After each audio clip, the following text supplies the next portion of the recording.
का मुल्क से भी कोई वीज़ा नहीं लगाओ, और अगर लगाया वो फिक होएगा और तुम लोग बर्बाद भी हो सकते हैं। पक्का कह रहा हूँ दोस्तों, इस रूल के बारे में, इस नियम के बारे में एकदम समझ लेना, नहीं तो खून के आंसू आपको रोना पड़ेगा।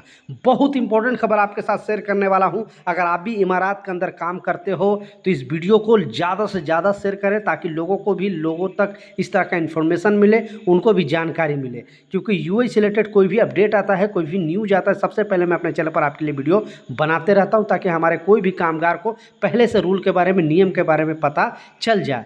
तो अगर चैनल पर नए हो तो चैनल को सब्सक्राइब जरूर कर ले, एक लाइक जरूर करें, ताकि इस तरह का अपडेट के लिए, इस तरह का न्यूज के लिए मैं अपने कामगार भाई के लिए वीडियो बनाता रहूं।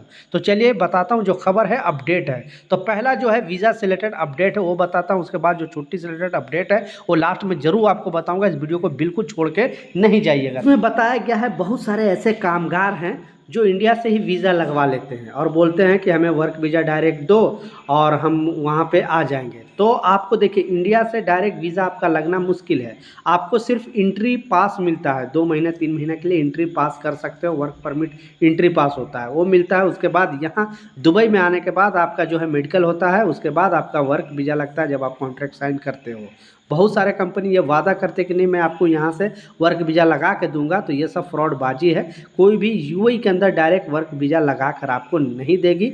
वीज़ा जो वर्क वीज़ा लगने का प्रोसीजर है, सिस्टम है, वो यूएई के अंदर आने के बाद ही होगा। हाँ, वर्क एंट्री आपको दे सकती है, यानी वर्क काम के लिए एंट्री, आपको एंट्री परमिट दे सकता है, लेकिन वीज़ा वहाँ पे नहीं लगाएगा। बहुत सारे भारतीय फ्रॉडबाजी होती है, इसलिए शेख साहब ने वीडियो बनाकर लोगों को बताया कि आप लोग अवेयर रहना, सावधान रहा और सारे चीज़ रूल समझ के ही आप यहाँ पे यूएई के अंदर आओ। अब दूसरा जो इम्पोर्टेंट अपडेट है, पहले तो कमेंट सेक्शन में ज़रूर बताना कि ये जो डिमांड जो करती है कंपनी, आपसे करती है कि नहीं, और किस कंडीशन में कंपनी आपसे डिमांड करती है। बहुत सारे जो है प्रोसीजर आपको समझना पड़ेगा। आप एक तरफा फैसला नहीं सुना सकते कि आपको कंपनी इस तरह का शर्त क्यों रखती है और क्या रखना उनके लिए जायज़ है। तो देखिए, जैसा आपको मालूम है कि जब भी हमारा वर्क वीज़ा लगता है तो एक वर्क वीज़ा लगाने में जो कंपनी का खर्च होता है 5 से 6 हज़ार दिरहम लाजिम खर्च हो जाता है। समझ सकते हो, इंडिया का लगभग 1.5 लाख पड़ ही जाता है एक वीज़ा, वर्क वीज़ा लगाने के लिए।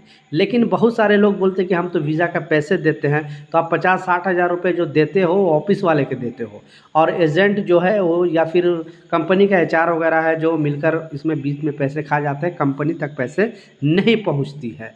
तो कोई भी कंपनी ये नहीं चाहती है कि उसका 2 साल का जो कॉन्ट्रैक्ट है उसके बीच से आप जाओ और दोबारा नहीं आओ, क्योंकि अगर नहीं आओगे तो उसका एक वीज़ा ख़राब हो जाएगा, उसके बदले में दूसरा वीज़ा नहीं मिलेगा। हाँ, कैंसिल करके जाओगे तो आपको उसके बदले में उसको दूसरा वीज़ा मिल जाएगा, लेकिन कंपनी का पर स्वभाव पर भी फ़र्क पड़ता है, और गवर्नमेंट सोचती है कि आखिर इस कंपनी से इतने लोग कैंसिल क्यों हो रहे हैं।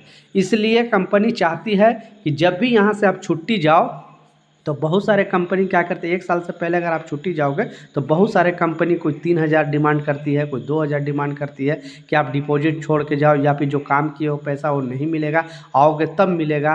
या फिर कोई आप अपना आदमी बता दो डिपॉजिट के तौर पे कि अगर आप वहाँ से नहीं आओगे तो आपका वीज़ा का पैसा इससे कटिंग करेंगे। लेकिन 1 साल के बाद अगर आप छुट्टी जाना चाहते हो, 90% कंपनियाँ आपको इस तरह का जो है चीज़ नहीं करती है और नहीं मांगती है। लेकिन 1 साल से पहले अगर छुट्टी जाओगे तो फिर आपसे वो डिमांड करते हैं, बोलते हैं या तो 3,000 दिरहम दो, 4,000 दिरहम दो, और नहीं तो किसी को आप डिपॉजिट के तौर पे बोल के जाओ कि हाँ अगर मैं नहीं आऊँगा तो मेरे वीज़ा का पैसा ये देगा। तो आपकी कंपनी क्या इस तरह का शर्त रखती है, नीचे कमेंट सेक्शन में ज़रूर बताना। लेकिन गवर्नमेंट की तरफ से कोई ऐसा स्पेशल शर्त नहीं है। अब कंपनी इसका उल्लंघन करती है, 1 साल के बाद भी अगर इस तरह का डिमांड करती है तो आप नीचे कमेंट सेक्शन में ज़रूर बताएं, और आप मोहरे में भी कंप्लेन कर सकते हो 80084 पे।